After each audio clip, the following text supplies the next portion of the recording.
quand on part avec du nord-est dans le golfe de Gascogne, en général, ça se passe pas très bien après. Et bah, ça l'a encore vérifié ce coup-là. Après, il n'y avait pas de nalisé. Et donc, du coup, ça a été un petit peu la foire pour passer entre les Canaries et Cap-Vert. Et puis là, on a retouché un petit peu de vent jusqu'à peut-être jusqu'à ce soir pour rentrer bientôt dans le poteau noir. Ouais, c'était histoire de vous redonner des couleurs avant de rentrer dans le pot, quoi. C'est ça, pour voir comment ça faisait, pour ranger le bateau quand il est un peu gité, pour nous préparer pour la suite.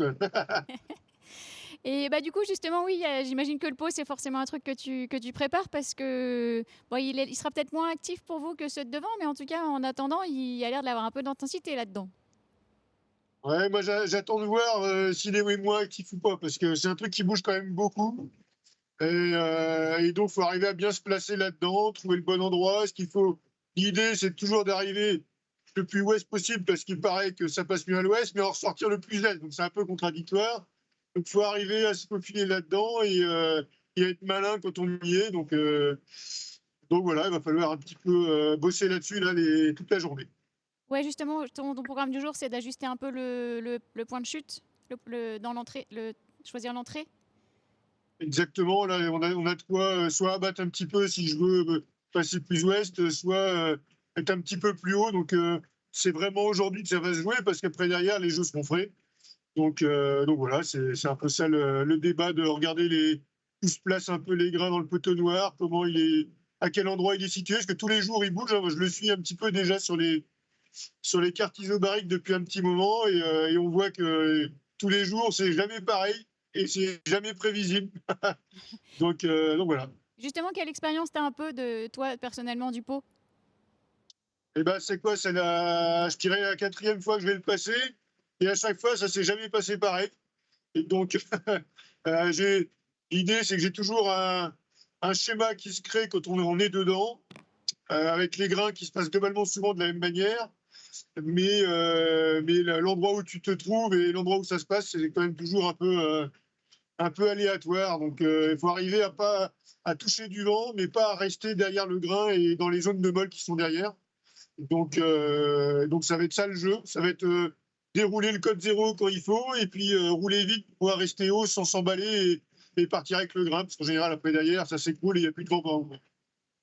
Et alors, bah, du coup, là, en attendant, tu parlais là de changement de voile. On sait que tu as eu des petits pépins avec tes voiles. Tu as réussi à faire des répas, de la couture. Enfin, c'était quoi un petit peu ton actualité par rapport à ça? Et ben ouais, alors j'ai explosé les deux spies que j'avais, c'est quand même pas très malin. Le premier, c'est un peu incompréhensible la manière dont il claque, c'était un speed brise, et c'était dans la brise, et il n'y avait pas de départ au tas, c'était plutôt au final assez maniable. Le bateau se comportait bien, et le bas du spi a dégagé. Donc je l'ai tombé, ça m'a énervé. Et du coup, comme j'étais énervé, bah, j'ai dit, bah, faut que j'aille vite quand même. Donc j'ai mis le grand.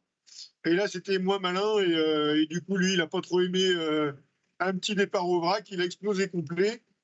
Comme une bulle de chewing-gum. C'est exactement pareil. Il y avait partout, partout, partout, partout. Donc il a fallu tout ramasser. Et puis, bah, le petit, j'ai tenté de le réparer le bateau. Ça l'a fait. Et quand je l'ai renvoyé dans le petit temps, je trouvais que sa forme avait quand même bougé et n'était pas forcément plus performant que mon code zéro dans le petit temps au portant. Et puis, de toute façon, une demi-heure après, il a éclaté à un autre endroit de ma réparation, tout en longueur. Donc là, pour le coup, celui-là, c'est plié. Donc, il va falloir se démerder avec ce que j'ai à bord. Bon, donc ça, c'est un petit dossier aussi. Bah, surtout, j'imagine que tu commences aussi forcément à te projeter un peu dans l'hémisphère sud, à regarder aussi, même si là... Ouais. Exactement. J'ai commencé depuis quelques jours aussi à regarder la météo à 12 jours. Alors, forcément, c'est toujours de la poésie sur ces longues, sur ce temps-là. Mais avoir un petit peu, à se préparer un peu la manière dont on va avoir une trajectoire un peu plus sud, voir un petit peu ce qui se présente. En fait, c'était le bordel en Atlantique Nord, mais j'ai l'impression que c'est pareil dans l'Atlantique Sud. L'anticyclone, il n'est pas très bien installé. Il y a des belles zones de molle qu'on connaît au large de Rio. Comme on a eu là au moment du Cap-Vert. Donc, je pense qu'il a encore du boulot pour toucher les vents forts du sud. Et donc, il va falloir encore bosser la nave et la stratégie, là. C'est sûr. Et ben en Faire tout du cas, boulot. eh ben, écoute, c'est plutôt pas désagréable hein, comme programme quand il se passe des choses, quand il y a des choses à aller chercher. Ah, c'est sûr que c'est mieux que quand c'est tout droit, hein, ça c'est sûr. Faut pas faire de bêtises, c'est surtout ça. Mais écoute, c'est dommage, là, j'étais content, moi, mon option ouest, ça n'a pas forcément très bien marché pour les mecs de devant. Dans mon cas, c'était pas mal. Et sans mon spi, ben forcément, je suis 50-60 000 derrière ce que je devrais être. Donc c'est un peu dommage, parce que sinon je pense que je m'en sortais pas mal par là où j'étais. Ouais, bah, puis c'est comme tu dis, en plus c'est frustrant quand ça explose de cette manière-là et que t'es pas sûr de pouvoir en faire quelque chose derrière. Mais bah, en tout cas, globalement, tu as l'air d'avoir plutôt la forme. Ah ben moi je suis en pleine forme, hein, les conditions sont extraordinaires. Il fait, je sais pas si tu vois, mais il fait grand beau derrière. On commence à avoir un peu de poisson volant. Cette nuit j'ai relevé 3-4 fois le safran sous le vent parce que forcément on commence à avoir des sargasses aussi par là. Donc faut être vigilant là-dessus. Mais dans les conditions c'est quand même assez paradisiaque. Il y a quand même un petit peu de vent. On navigue sous code 0 ou sous J2. Voilà, ça avance quand même. Moi, j'ai quasiment jamais été arrêté, ce qui est pas mal, ce qui n'est pas le cas de toute la flotte. Et du coup, parce que le pire, c'est quand même ça, hein, c'est d'être arrêté sans vent en voyant les autres s'échapper. Il y a un moment, j'ai beaucoup pensé à mon copain Alan, qui était bien enfermé, puis il a redécollé, donc ça, c'est bien.